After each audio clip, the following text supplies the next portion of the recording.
It happened as the bell rang, finally signaling a long-awaited recess.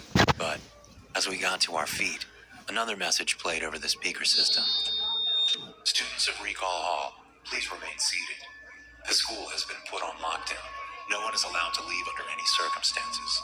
We all groaned in annoyance, hardly a soul taking the message seriously. Whatever drill we assumed the school was putting us through, none of us were having it. Only then did I glance outside to see 3 armored military vehicles approaching the school at high speeds. Within a minute, dozens of soldiers poured out with heavy equipment and metal plates, running up to our windows. One by one, they started boarding them up, drilling the plates in front of our windows, making any thought of escape impossible. "What's happening?" Leo asked from the back of the class. The teacher didn't answer. He looked just as confused as the rest of us. He went to his desk and pulled out a phone, calling the principal, but he didn't answer. "We're just going to stay here, all right? Let them deal with the situation, then we can leave." I dug my mobile phone out from my bag, only to find that I didn't have any signal. While the school always had crappy service, I'd never been left without the possibility to call out. Whatever the soldiers had done, it had blocked off our only means of contacting the outside world. "I can't call anyone," I said, holding up my phone. The other students, even Mr. Morgan's, pulled out their phones, each of them with the same result. "Everybody keep calm. It'll be all right," Mr. Morgan said unconvincingly. "We just need to wait here for them to help."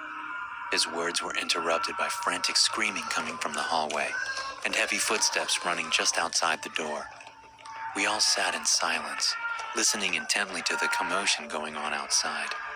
Then, one by one, the screams were silenced, replaced by distant gurgles.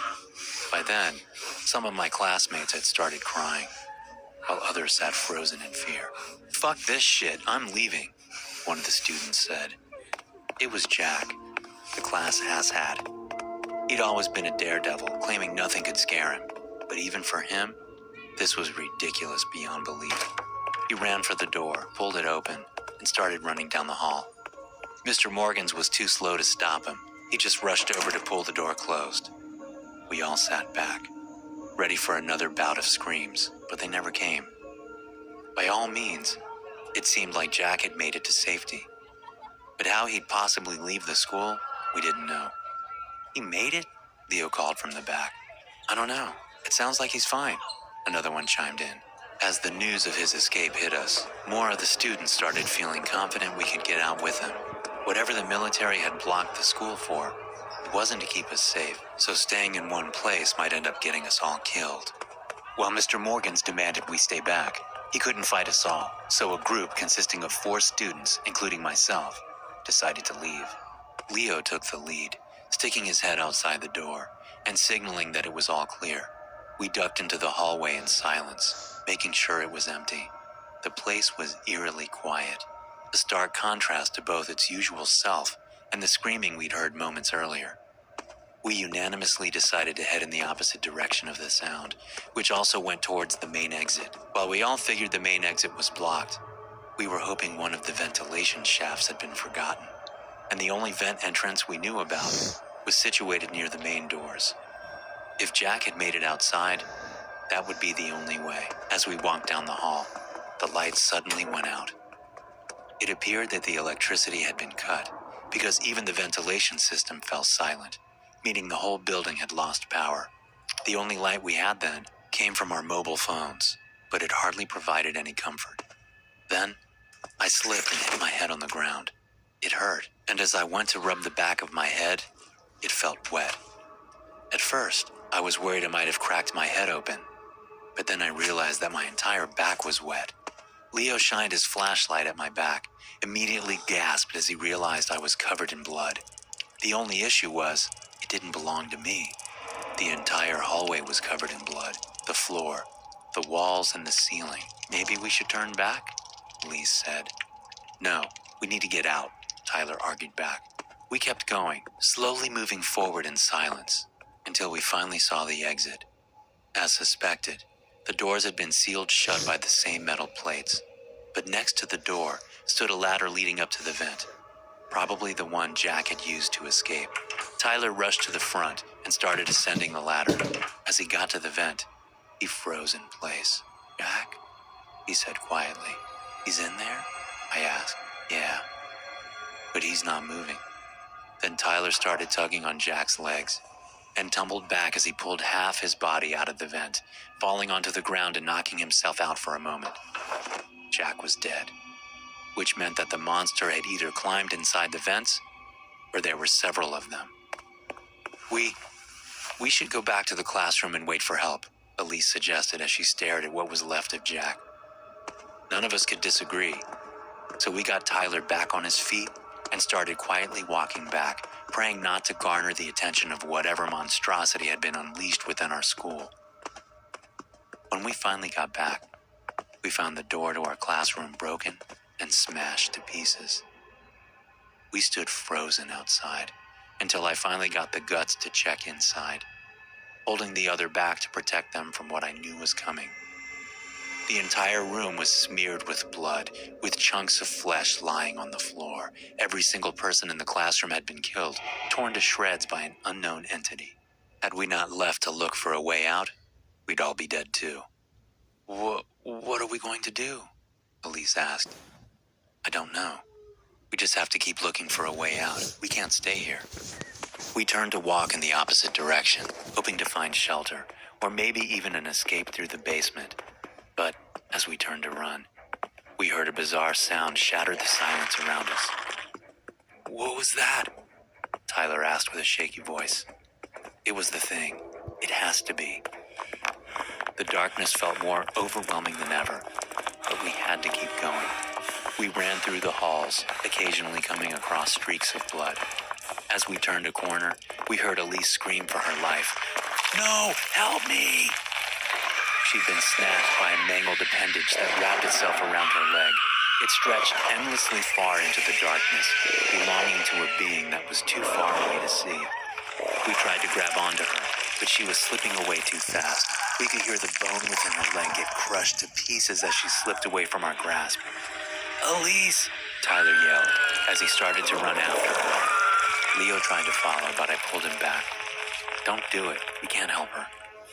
"Tyler!" Leo yelled, hoping to bring him back to us. It was too late. He too got entangled in the many dark appendages, his body being crushed almost instantly under the pressure. They were dead, and there was nothing me and Leo could do about it. So we kept running, turning around corners blindly in an aimless attempt at escape.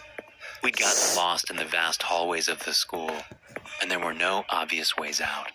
At least, we came to another set of doors that led out into freedom, but they were locked.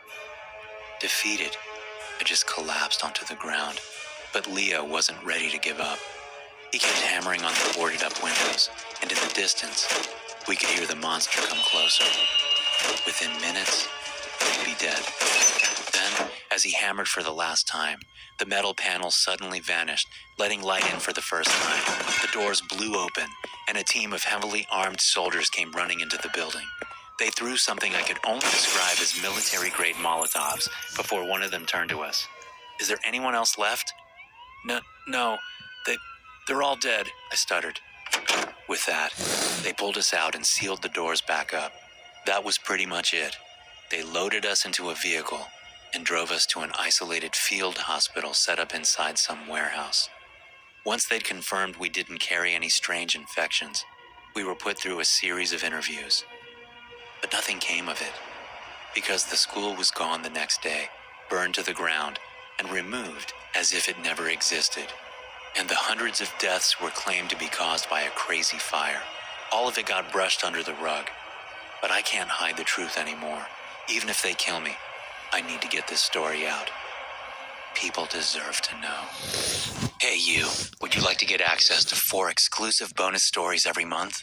Of course you would. So check out my Patreon page at patreon.com/drnosleep. Just look at what my current patrons have said about the bonus stories. These are just a few of the comments they left. So if you want access to these exclusive stories too, be sure to sign up at patreon.com/drnosleep. You can find the link in the video description. And now back to the story.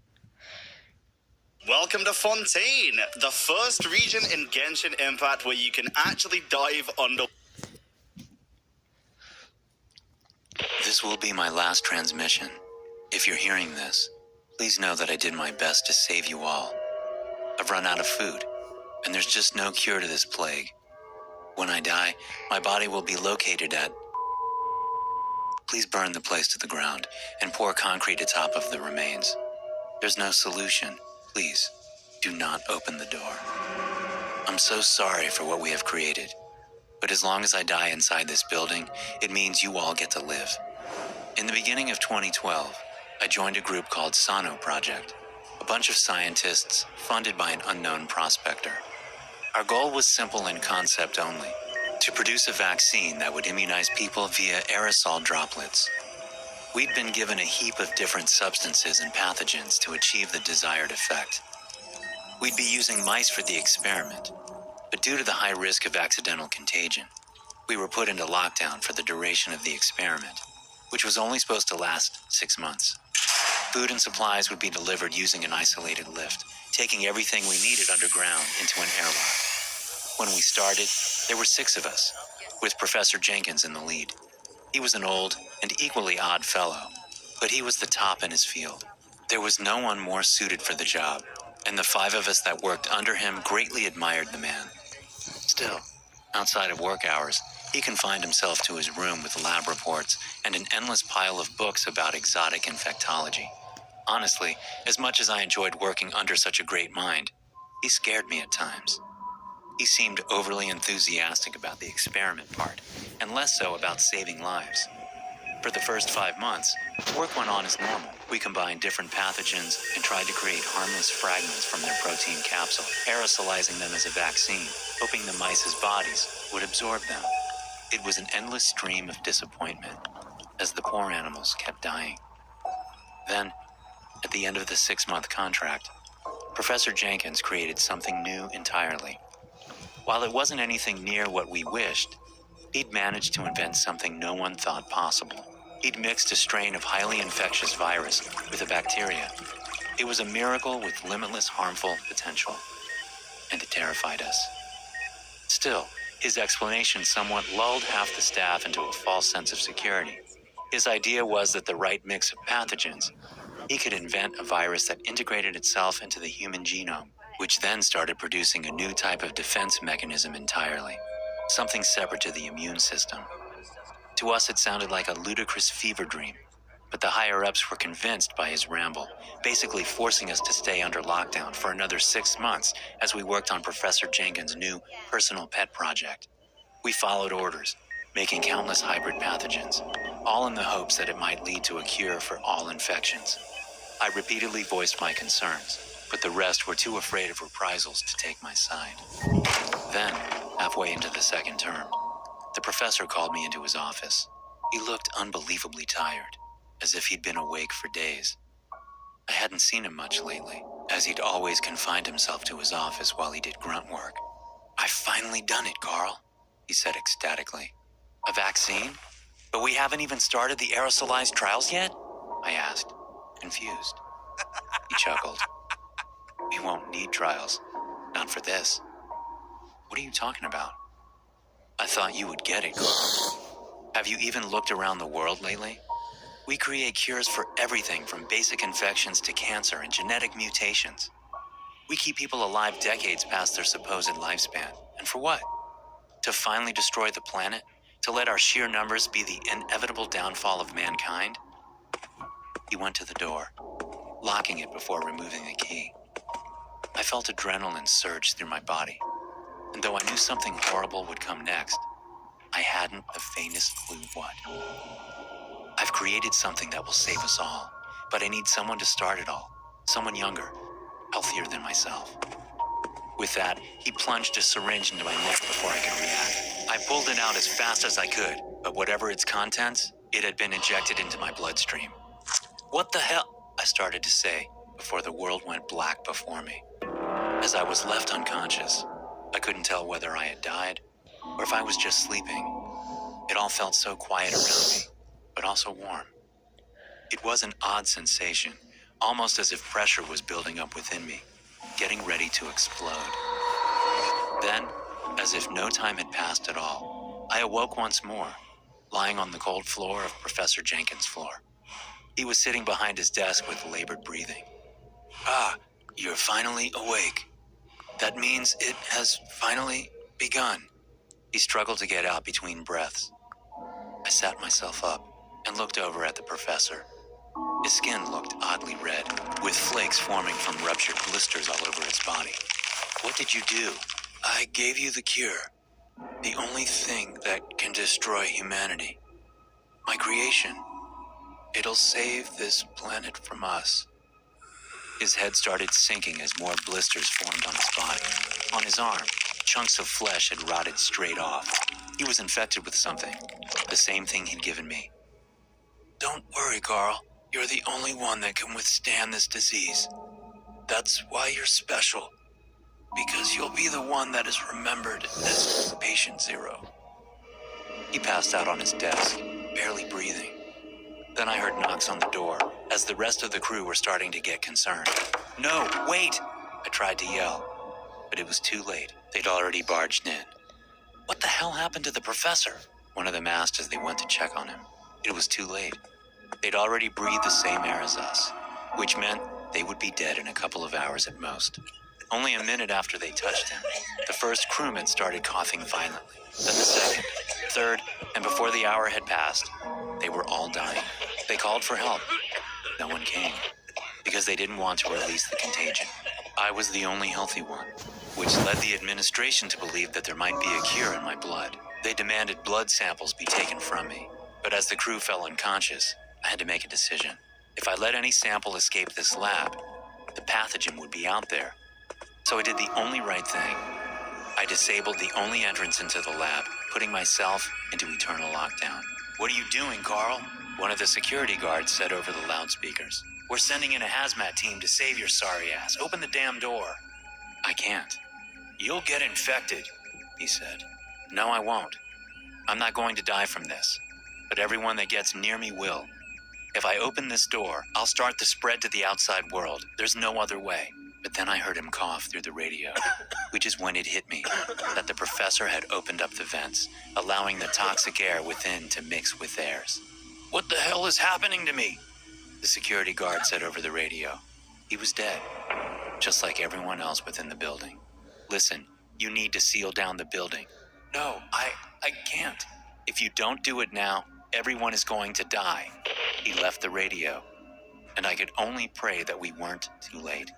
Even the hazmat team was coughing their lungs out. They'd been infected before they even came down here. The only one immune was myself, because I was the ultimate carrier. "I locked it down. The security guard said over the radio with his last breath. Everyone died shortly after that. With the building on permanent lockdown, I was alone. That was 7 months ago. Since then, I've been working on finding a cure for myself, but I'm just not smart enough.